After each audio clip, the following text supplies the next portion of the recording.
扎西迪列各位观众朋友们，大家好，欢迎您收看藏日行政中央电视台本周土伯特华语新闻节目。本期的新闻要点有：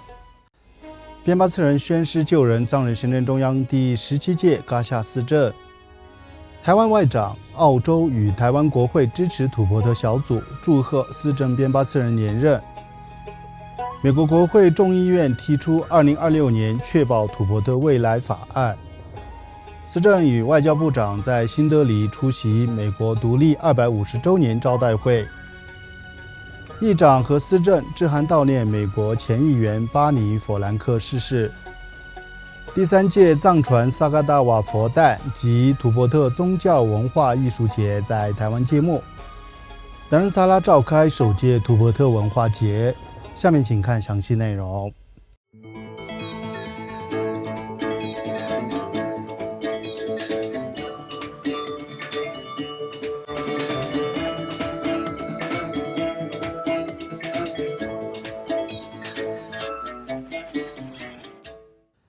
在成功连任藏日行政中央司政后，边巴次仁于本周三5月27号上午，在印度北部达仁萨拉大城法院广场，与土伯特精神领袖第14世达赖喇嘛尊者尊前庄严宣誓就职，正式出任藏日行政中央第17届噶夏司政，展开新一届任期。宣誓仪式由藏日行政中央最高法院首席大法官伊希汪姆主持，来自英国、印度及拉丁美洲等多国政要、国际贵宾以及流亡藏人社区各界代表共同出席。边巴次仁在今年2月举行的全球藏人初选中，以超过60%得票率成功连任，无需进入中轮投票，成为藏人行政中央第6位民选司政。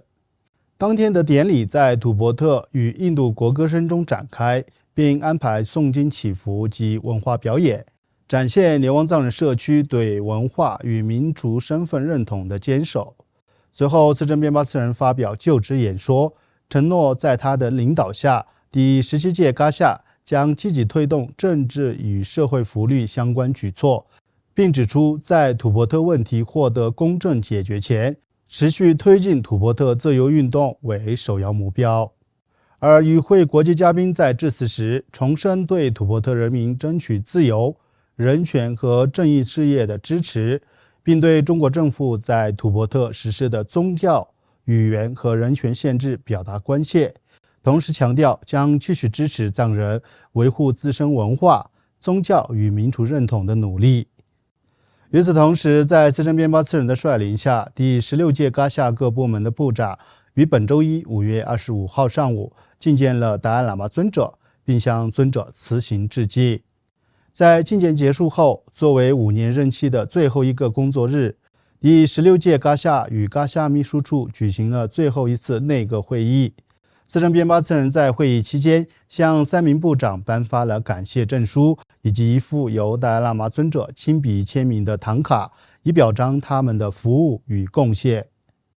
第16届噶夏于2021年11月10号正式履职。这一届内阁具有历史意义，包括司政在内共有3名女性部长。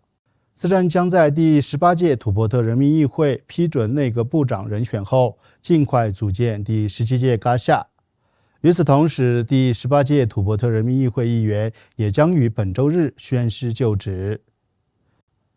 此外，台湾外交部长林佳龙、澳大利亚国会跨党派支持土伯特小组和台湾国会土伯特连线于本周三5月27号相续致函祝贺边巴次仁连任藏日行政中央司政，并重申将持续支持土伯特人民的自由、人权与尊严。台湾外交部长林佳龙在贺函中表示，司政边巴次仁再次获得藏人选民的信任与支持，充分体现了藏人社会对其领导能力的高度肯定。台湾也高度赞赏藏人社区展现出的勇气与坚定意志，并赞扬藏人行政中央长期致力于捍卫自由、人类尊严以及保护藏民族文化遗产的努力。而澳大利亚国会跨党派支持土伯特小组共同主席在贺函中表示，边巴次仁以明显优势成功连任，体现出藏人对其领导力的信任与支持，并祝愿他继续带领藏人实现共同圆结。他还强调，达赖喇嘛尊者的转世问题属于宗教自由与精神传统范畴，必须免受中国政府干涉。此外，澳方也表达期待斯珍边巴次仁未来访问澳大利亚。另外，台湾国会土伯特连线也于当天发表贺电，祝贺边巴次仁宣誓就任第17届藏人行政中央司政。贺电指出，斯珍边巴次仁长期推动藏人民主制度，维护藏人基本人权，并在国际社会持续倡导以和平、非暴力方式解决藏中问题。台湾国会土伯特连线还强调，台湾与土伯特虽有不同历史背景，但都同样珍视自由、民主、法治与文化尊严。台湾国会土伯特连线同时表示，期待未来与藏人行政中央进一步深化交流合作，共同推动民主、人权、宗教自由与文化保存等领域的发展。此外，美国国会众议院吉姆·麦戈文与迈克尔·麦考尔于本周一5月25号共同提出了一项新的跨党派法案，2026年确保土伯特未来法案。该法案旨在加强美国对土伯特人民追求人权与尊严诉求的支持。该法案还将授权美国政府在达赖喇嘛尊者圆寂后，继续与藏人行政中央保持接触与合作。两名国会议员表示，美国必须支持藏人行政中央作为流亡藏人合法且经民主选举产生的代表机构。如果法案获得通过，美国政府将被要求倡导给予藏人行政中央在联合国体系以及相关国际机构与组织中的观察员地位。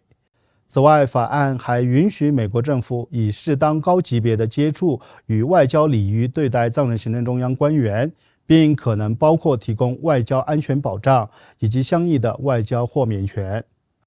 另外，应美国驻印度大使塞尔吉奥·格尔的邀请，藏人行政中央司政边巴次仁、外交与新闻部部长诺增卓玛于上周日5月24号同来自多个国家的代表一道，出席了在新德里举行的美国独立250周年招待会。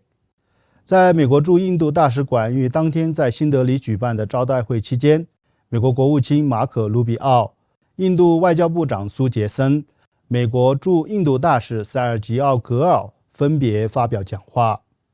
当天，多国驻印使馆代表等嘉宾共同出席了活动。藏人行政中央驻新德里代表吉美琼乃与秘书长扎西德吉也陪同司政及部长出席了此次活动。与此同时，长期坚定支持土伯特自由事业的美国前国会议员巴尼·弗兰克于近日在美国缅因州逝世，享年86岁。藏人行政中央司政边巴次仁以及土伯特人民议会议长堪波索南丹培分别致函逝者家属，表达深切哀悼。两名领导人在调研信中指出，巴尼·弗兰克生前长期支持土伯特人民，并积极推动1990年美国移民法案中的流亡藏人重新安置计划，成功协助约1000多名藏人在美国展开新生活。司政边巴次仁表示，弗兰克议员对土伯特人民、人权事业以及藏人社区的深厚友谊将永远被铭记。议长堪布索南丹培则赞扬其慈悲精神与人道主义远见，为许多流亡藏人家庭带来希望与未来。此外，为庆祝藏传佛教最殊胜的月份萨嘎达瓦，2026年第3届台湾藏传萨嘎达瓦佛诞及土伯特宗教文化艺术节于上周日5月24号在台湾宜兰的孔雀明王寺隆重举行，吸引了超过400多名申属信众参与。活动期间，多位藏传佛教高僧赴台弘法，包括第105人甘丹赤巴罗桑多杰荣波切以及甘丹寺东顶与北顶法王，现场举行大型唐卡揭幕、浴佛、供灯祈福、为丧供养及传统藏戏演出等宗教仪轨，并安排藏传佛教辩经、歌舞、采茶坛城、藏语文化等多项文化体验活动。主办单位表示，希望透过宗教与文化交流，让台湾民众进一步认识藏传佛教的慈悲与智慧，以及连旺藏人社群持续保存语言、文化与信仰传承的努力。与此同时，由台湾玄奘大学与新竹市佛教会共同举办的遇佛感恩传爱520佛诞国际文化节于上周三5月20号在玄奘大学举行。达赖喇嘛西藏宗教基金会及藏人行政中央驻台湾代表格桑坚参以及佛学导师丹增南卓荣波切应邀出席并致辞。活动汇聚了汉传、藏传、南传佛教3大传统僧伽代表，以及地方政府、学校师生及各界信众，共同参与遇佛仪式与文化表演。请继续收看本期节目的最后一则消息。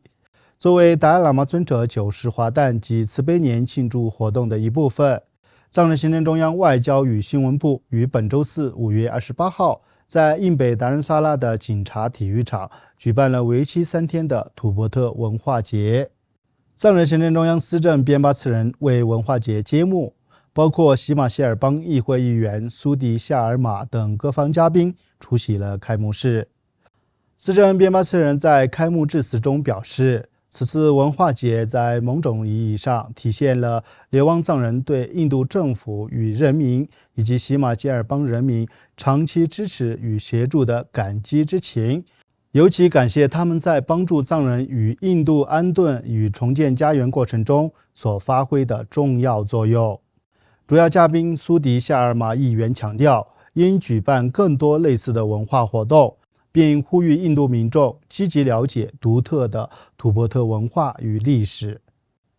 此次文化节旨在通过土伯特歌舞表演、美食摊位、电影放映及展览等活动，向达仁萨拉印度民众及游客介绍土伯特文化与传统，并借此增进印度民众对土伯特丰富文化的认识与交流。